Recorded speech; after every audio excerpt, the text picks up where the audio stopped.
Figured I'd do a quick walkthrough of the garden before the drought really starts. It's already kind of dry, and it's going to be hot and dry for the next week, so things are going to look worse and worse. It's June 7th today, and the landsleaf Coreopsis are just starting to bloom, which is a really pretty sight here. That's what all this yellow that you'll see is. And the hairy vetch you can see here on these pawpaw tree is purple. And most of this is Coreopsis. The lighter, these fronds here are not Coreopsis. Those are I'm forgetting. Golden Alexanders. Stupid ass. Chestnut tree over there. No fruit on a lot of things this year because of some very late cold frosts. We got down to 22 degrees. I think it was May 8th. There's some more Coreopsis here. So most trees, there's maybe one or two pears and maybe a few apples. Currants and gooseberries are probably okay. Elderberries probably okay.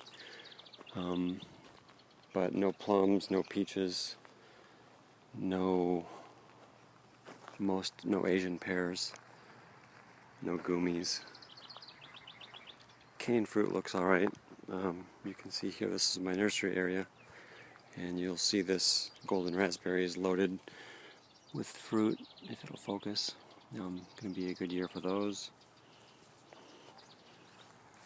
Here's a seedling bed full of chestnuts that are just sprouting up, and there's some Nanking cherries there. And this clove currant has some fruit on it this year. Not nearly as much as some years, but there's a few.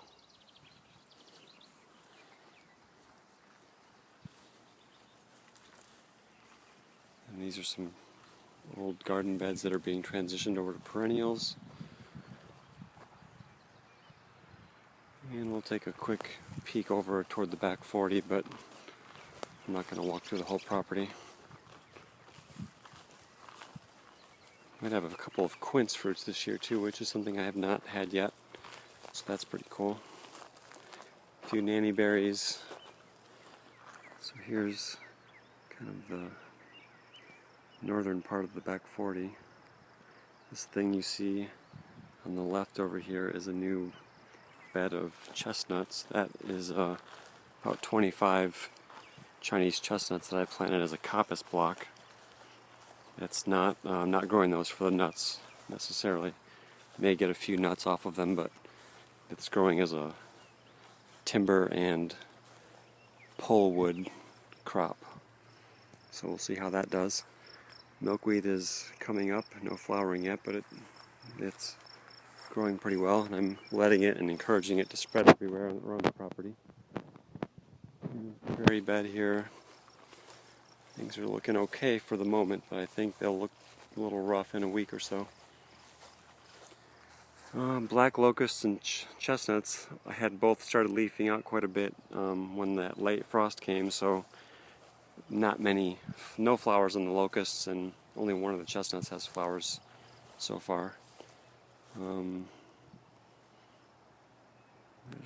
looking south. Let's see how the mulberries are looking. I think there's a few mulberries on here this year. Yeah, there'll be some mulberry fruit. You can't see very well, but there are a few.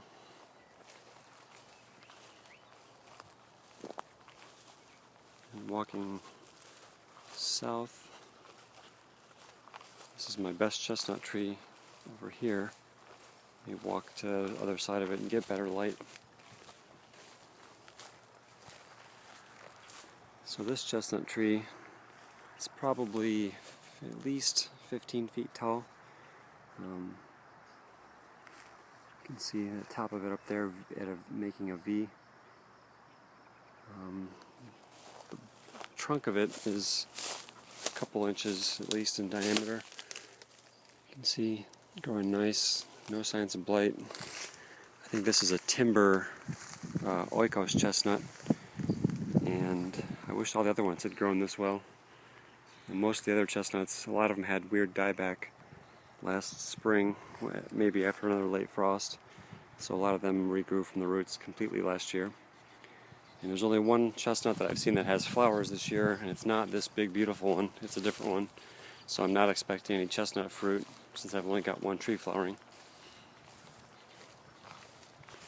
So we're walking back north